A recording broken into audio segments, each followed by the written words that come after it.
జ్యోతి ఈ రోజు రాలేదు, రేపు రాదు, ఎల్లుండి రాకపోవచ్చు. ఇట్లయితే ఎట్లా? ఇంకెన్ని రోజులు ఇంకొకరి మీద ఆధారపడి ఉంటామని అడిగింది. నువ్వేం చెప్పినావు? నేను చెప్పినా ఏం లేదు, నేను చేసుకోగలుగుతా. అవసరమైతే జ్యోతిని పనికి రావద్దని కూడా చెప్తానన్నా.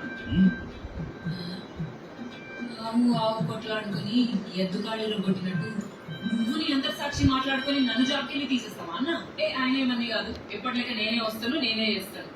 జ్యోతి, నేను ఇక నా పని చేసుకుంటాను ఫిక్స్ అయ్యాను.